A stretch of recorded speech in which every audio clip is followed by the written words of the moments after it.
बिस्मिल्लाहिर्रहमानिर्रहीम। अस्सलाम वालेकुम। राना शमीम साहब का बयान हल्फी जिस नोटरी पब्लिक ने नोटराइज किया था, उस नोटरी का एक मौक़िफ़ सामने आया था 3 दिसंबर को और एक अब सामने आया है इरफान हाशमी साहब की खबर के मुताबिक 26 दिसंबर को। 3 दिसंबर का मौक़िफ़ क्या था, 26 दिसंबर का मौक़िफ़ क्या है, इनमें फ़र्क क्या है और इसकी मुमकिन वजूहात क्या हो सकती हैं, वो वजूहात मैं आपके सामने रखूँगा। 3 ऐसे इवेंट्स इस दौरान हुए इस्लामाबाद हाई कोर्ट में जिस वजह से लगता यह है कि नोटरी जो हैं वो अपना मौक़िफ़ जो है वो बदल रहे हैं। अच्छा, इस पर भी सवाल है। जंग और जियो की जानिब से कहा जा रहा है कि जो नोटरी है वो ये कहते हैं कि वो अपने उस ऑन द रिकॉर्ड इंटरव्यू पर कायम है जो उन्होंने जंग और जियो को दिया था। उसके अलावा उन्होंने कहीं पर जो है वो मौक़िफ़ नहीं दिया। अगर ये स्टिंग ऑपरेशन था, क्योंकि अभी तक जब ये मैं वीडियो रिकॉर्ड कर रहा हूँ तब तक इस हवाले से मैंने दोबारा इरफान हाशमी साहब को नहीं सुना कि गो के इरफान हाशमी साहब अपनी खबर पर कायम है कि उनके पास मुकम्मल सबूत मौजूद हैं। तो सवाल यह है कि अगर उन्होंने ऑन रिकॉर्ड नहीं भी कहा, लेकिन जितने वसूख से इरफान हाशमी साहब ने कहा है उनके पास ये चीज़ें मौजूद हैं, सबूत मौजूद हैं, तो इसका मतलब है कि नोटरी ने जो जियो को इंटरव्यू दिया था उसमें झूठ बोला था। और मुझे ये लगता है कि जिस तरह से चीज़ें मैं आगे आपको बताने वाला हूँ, मुझे लगता है कि लंदन में एक इंक्वायरी स्टार्ट होगी इस नोटरी के खिलाफ, क्योंकि इसके ऊपर बहुत से सवाल जो हैं वो उठ रहे हैं। अच्छा, हुआ ये कि 3 दिसंबर को जंग और दी न्यूज़ में खबर आई जिसमें यह बताया गया कि जो नोटरी है चार्ल्स गथरी, उन्होंने ये कहा है कि राना शमीम के बैन हल्फी पर पाकिस्तानी अदालतों में जाने को तैयार हूँ। जस्टिस राना शमीम के हलफनामे की तस्दीक करने वाले वकील ओथ कमिश्नर और नोटरी पब्लिक ने कहा है कि वो पाकिस्तान में अदालतों में पेश होने के लिए तैयार हैं ताकि इस बात की तस्दीक की जा सके कि राना शमीम ने हलफनामे पर दस्तखत किए थे और दस्तावेज पर दस्तखत करते वक्त वो पूरे होशो हवास में थे। इसकी ज़रूरत इसलिए पड़ी थी क्योंकि राना शमीम जो है वो बिल्कुल पीछे हट रहे थे। कौन सा बैन हल्फी मैंने तो देखा ही नहीं है, कौन सी खबर मैंने तो देखी नहीं है, पता नहीं वही बैन हल्फी है नहीं है। और राना शमीम इस बात से भी मुकर गए कि उनकी अंसार अब्बासी साहब से बात हुई थी, बल्कि उन्होंने यहाँ तक कहा कि अंसार अब्बासी साहब ने खबर छापने के बाद उनसे रब्ता किया था और अंसार अब्बासी साहब ने कहा था कि उनके पास व्हाट्सएप रिकॉर्ड, टेक्स्ट मैसेज का रिकॉर्ड मौजूद है कि खबर छापने से पहले उनसे रब्ता किया गया। और साथ ही जो ये है जो राना शमीम है उन्होंने कहा था कि ये प्रिविलेज डॉक्यूमेंट था, तो उन्होंने तो नहीं छापने के लिए दिया। उसके बाद दी न्यूज़ और जियो के साथ खुसूसी बातचीत में लंदन के नोटरी पब्लिक चार्ल्स गथरी ने तस्दीक की है कि जंग और दी न्यूज़ में शाया होने वाला हलफनामा जिसमें सिर्फ एक नाम को हज़फ कर दिया गया था बिल्कुल दुरुस्त है और वही हलफनामा था जिस पर उन्होंने यानी राना दस्तखत किए थे और मोहर सब की थी या और उस पर जस्टिस राना शमीम के भी दस्तखत थे। यानी ये नोटरी कहते हैं कि वही बैन हल्फी है जो जंग अखबार ने छापा जिस पर उनके दस्तखत थे, मोहर थी और राना शमीम के दस्तखत थे। असल बात आगे आ रही है। चार्ल्स गथरी कहते हैं, क्या कहना है कि राना शमीम ने उनसे बातचीत में तस्दीक की थी कि अपने हलफनामे पर दस्तखत चाहते हैं, जिसमें यह दावा किया गया था कि साबिक चीफ जस्टिस मियां साकिब निसार ने इस्लामाबाद हाई कोर्ट के एक सीनियर जज पर दबाव डाला था कि वज़ीर-ए-आज़म नवाज शरीफ और उनकी बेटी मरियम नवाज के आम इंतखाबात से कबल उनकी ज़मानत नहीं होनी चाहिए। चार्ल्स गथरी ने जस्टिस राना शमीम के मुतालिक बताया कि वो बहुत पढ़े लिखे और ज़हीन शख्स हैं। ये नोट कीजिएगा क्योंकि आगे जाके वो कुछ और कह रहे हैं कि वो बहुत पढ़े लिखे और ज़हीन शख्स हैं। मैं समझता हूँ कि वो अपने दौर में पाकिस्तान के सीनियर 3 जजेस में शामिल थे।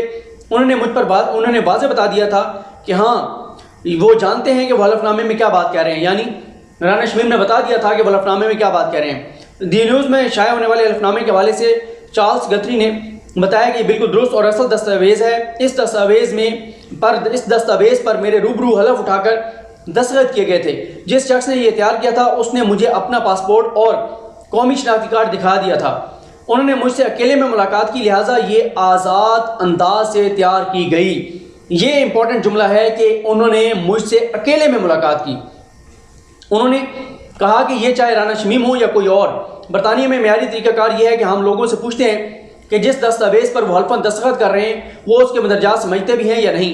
ये पूछते हैं कि किस दस्तावेज़ पर दस्तखत करना चाहते हैं। हम ये भी पूछते हैं कि क्या उनके पास दस्तावेज़ पर दस्तखत की सलाहियत है और यह भी कि क्या वो ज़हनी तौर पर होशो हवास में या नहीं। और लोगों को इल्म होता है कि वो किस दस्तावेज़ पर दस्तखत कर रहे हैं। और ये वो बातें जिनका हम किसी भी शख्स से हलफ लेते वक्त ध्यान रखते हैं।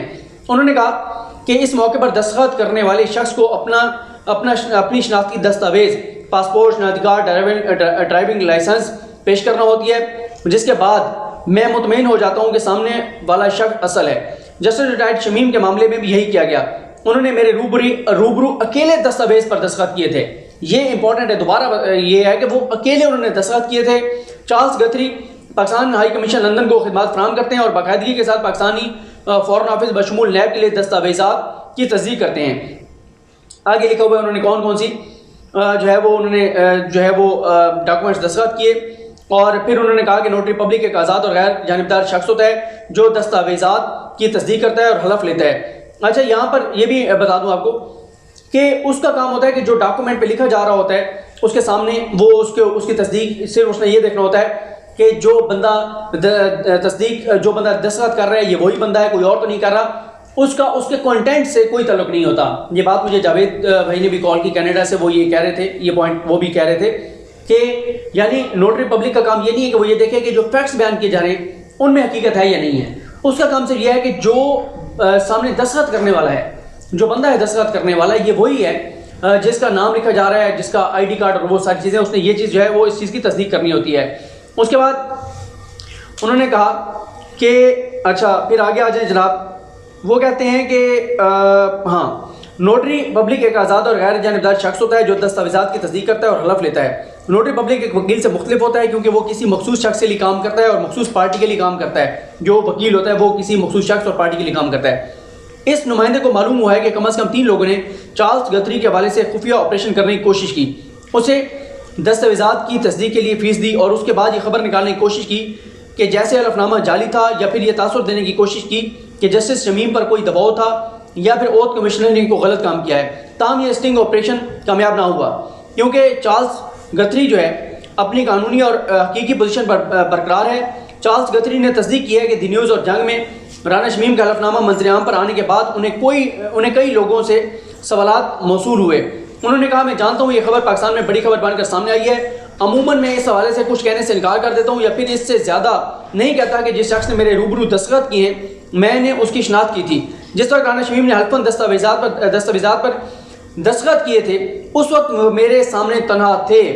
तीसरी बार उन्होंने कहा और उन्होंने ये तासुर दिया और ये कहा कि उनके ऑफिस में जो है वो ये उन्होंने राना शमीम ने जो है वो दस्तखत किए थे। अब आ जाए जनाब, जो 26 दिसंबर की खबर है इरफान हाशमी साहब की। उसके मुताबिक वो कहते हैं कि नोटरी ने इंकशाफ किया है कि राना शमीम ने बयान हल्फी पर दस्तखत नवाज शरीफ के दफ्तर में किए थे और उसके बकौल वहाँ पर वो ये जो राना शमीम है वो नवाज शरीफ के करीबी दोस्त हैं, वहाँ पर बहुत से लोग थे। मैं इसमें आपके सामने ज़्यादा डिटेल नहीं रखूँगा क्योंकि लास्ट वीडियो में मैं ये पूरी खबर पढ़ चुका हूँ, इसलिए मैं इसको दोबारा नहीं दोहराऊंगा। आप इरफान हाशमी साहब की खबर सुन चुके हैं कि उन इरफान हाशमी साहब की खबर के मुताबिक जो नोटरी है वो कहता है कि वहाँ पे जिस तरह के रद्दअमल था, मुझे अंदाज़ा हो गया था कि नवाज शरीफ के हक़ में कुछ बहुत इंपॉर्टेंट जो है वो होने जा रहा है, जिस वजह से जो वहाँ पर लोग मौजूद थे एक्साइटेड थे। नवाज शरीफ के दफ्तर में ये हुआ, एड्रेस क्या था, किस जगह पे था, कहाँ किस नाम से वो रजिस्टर्ड है जगह, ईच एंड एवरीथिंग। इससे पिछली वीडियो में जो लास्ट वीडियोस में बता चुका हूँ, इसलिए उसको नहीं दोहराऊंगा। अब इस बात पर आते हैं कि नोटरी जो है वो क्यों अपना मौक़िफ़ बदल रहा है। इस दौरान क्या ऐसा हुआ कि उसको अपना मौक़िफ़ बदलना पड़ा या वो बदल रहा है। और दोबारा कह रहा हूँ कि अगर ये स्टिंग ऑपरेशन जो वो पहले कह रहे हैं कि नाकाम हुआ, अगर स्टिंग ऑपरेशन दोबारा हुआ और कामयाब हो गया है तो ये एक अलग बहस है कि इसकी अब लीगल इम्प्लीकेशंस क्या होंगी। और वो उनका पहला मौक़िफ़ सच था जो जंग और जियो को रिकॉर्ड दिया, या ये झूठा ये सच्चा है। इस हवाले से आज के जंग और जियो अखबार में जंग और दी न्यूज़ जो कि आज यानी 27 दिसंबर का होगा, उसमें बहुत इंपॉर्टेंट ज़ाहिर इस हवाले से मुर्तज़ा अली शाह साहब की खबर होगी। देखते हैं वो क्या खबर होगी। अब आ जाए जनाब, 7 दिसंबर को जो समाअत हुई थी उसका जो तहरीरी हुक्मनामा जारी किया था तरमुल्लाह साहब ने, उसके 1-2 पैराग्राफ आपके सामने रखता हूँ। उसमें हुआ ये कि उसमें तरमुल्लाह साहब ने लिखा पैराग्राफ नंबर 3 में कि राना मोहम्मद शमीम की तरफ से जमा कराया गया जवाब जाहिर करता है कि उन्होंने यह मौक़िफ़ अपनाया है कि उन्होंने वो बयान हल्फी किसी के साथ शेयर नहीं किया और ना ही प्रेस को दिया। उन्होंने मजीद कहा कि मैंने लंदन के नोटरी पब्लिक ऑफिस में ये बयान रिकॉर्ड कराया। वो क्या कह रहे हैं, लंदन के नोटरी पब्लिक ऑफिस में ये बयान रिकॉर्ड कराया और उसे सील बंद लिफाफे में अपने नवासे के हवाले किया और इसे वाज़ेह हिदायत की कि वो इसे खोलेगा और ना ही किसी के साथ शेयर करेगा। राना शमीम के जवाब में कहा गया है कि लंदन के नोटरी पब्लिक ने इस बयान हल्फी की एक कॉपी रिकॉर्ड के लिए अपने पास रखी थी। अदालत ने लिखा है कि बाद नज़र में यह जाहिर होता है कि राना शमीम ये कह रहे हैं कि हो सकता है उनका बयान हल्फी उनकी रजामंदी के बगैर उस नोटरी पब्लिक लंदन के दफ्तर से लीक हुआ हो जहाँ पर उन्होंने बयान हल्फी तहरीर करवाया। अदालत ने अपने हुक्म में लिखा है कि राना शमीम ने बिल्कुल वाज़ेह तौर पर इल्ज़ाम लगाया है कि उनका बयान हल्फी मुबैना तौर पर मुर्तकिब जो है तौहीन अदालत के अंसार अब्बासी, आमिर गौरी और मीर शुक्र रहमान की जानिब से उनकी रजामंदी और मंजूरी के बगैर शाया किया गया। अदालत ने करार दिया है कि अगर ऐसा है तो इसके लंदन नोटरी पब्लिक के साथ साथ इन तौहीन अदालत के मुर्तकिब जो अफराद हैं इनके लिए संगीन नताइज होंगे। 7 दिसंबर के तहरीरी ऑर्डर में अतर मिनल्ला साहब ने वाज़ेह तौर पर लिखा है कि अगर नोटरी पब्लिक ने जो है वो ये इनकी मर्जी, मंशा और इजाज़त के बगैर जो है वो शेयर किया, लीक किया है, तो फिर नोटरी पब्लिक के लिए संगीन नताइज होंगे। ये अतर मिनल्ला साहब ने वाज़ेह तौर पर अपने तहरीरी ऑर्डर में लिखा है। फिर वो कहते हैं कि अगर फिर वो कहते हैं कि फिर इनके लिए भी होंगे नताइज, जंग और जियो के लिए भी, दी न्यूज़ के लिए भी, क्योंकि इन्होंने बड़े पैमाने पर ये कंटेंट्स जो हैं वो आवाम तक पहुंचाए। अब आ जाए 13 दिसंबर को क्या हुआ और 20 दिसंबर को क्या हुआ। 13 दिसंबर की समाअत के दौरान राना शमीम ने कहा कि ये तो उनका प्रिविलेज डॉक्यूमेंट था और नोटरी पब्लिक से लीक हुआ। तो इस पर अतर मिनल्ला साहब ने कहा कि क्योंकि ये कह रहे हैं कि वो इनका प्रिविलेज डॉक्यूमेंट था, खुफिया डॉक्यूमेंट था, प्राइवेट डॉक्यूमेंट था और नोटरी पब्लिक ने लीक किया है, तो हम फिर अटॉर्नी जनरल पाकिस्तान को कह देते हैं कि अटॉर्नी जनरल पाकिस्तान यूके रब्ता करें। हम यूके को लिख देते हैं और यूके का जो रेगुलेटर है, जो देखता है नोटरी पब्लिक के मामलात को, उसको अगर हम कह दें और वो तहकीकात करे और साबित हो जाए कि नोटरी पब्लिक ने ये लीक किया है, तो नोटरी पब्लिक जो है उसका तो लाइसेंस कैंसिल हो जाएगा। ये थी 13 दिसंबर की समाअत में अतर मिनल्ला साहब की ऑब्जर्वेशंस। 20 दिसंबर को आ जाए।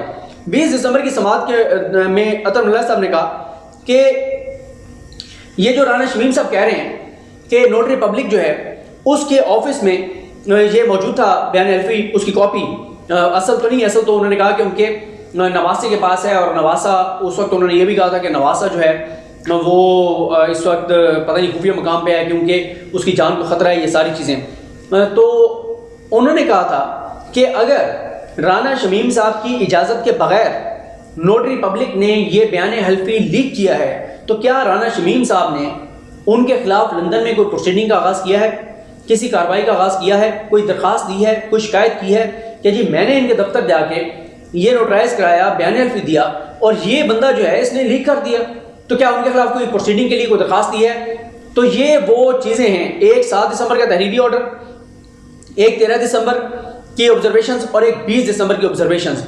ये 3 वो ऑब्जर्वेशंस हैं जो मुझे, मेरा ख्याल है कि जिस वजह से अगर ये ऑन रिकॉर्ड नोटरी पब्लिक मौक़िफ़ बदल रहा है, इसकी वजह ये हो सकती है।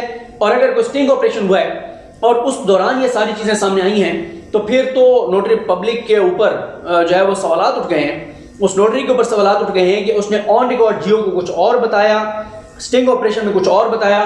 और दोबारा ये कह रहा हूँ कि इरफान हाशमी साहब जितने कॉन्फिडेंट हैं उनके पास ज़ाहिर है सबूत होंगे, तो उन्होंने इतनी बड़ी खबर लगाई है और ये खबर उन्होंने जो है वो एक्सप्रेस में भी लगाई है, अखबार में और ट्रिब्यून में भी लगाई है। तो बार देखते हैं, एक तो इस हवाले से 28 दिसंबर बहुत इंपॉर्टेंट है, 28 दिसंबर को कमर अदालत में क्या होता है, बाकी आज भी इस पर जो डेवलपमेंट्स होंगी वो आपके सामने रखेंगे। आज जंग और दी न्यूज़ में क्या खबर आती है वो भी पता चलेगा। मुझे अपनी दुआ में याद रखें। लकड़ी हम सबका हमें नासरो। अल्लाह हाफ़िज़।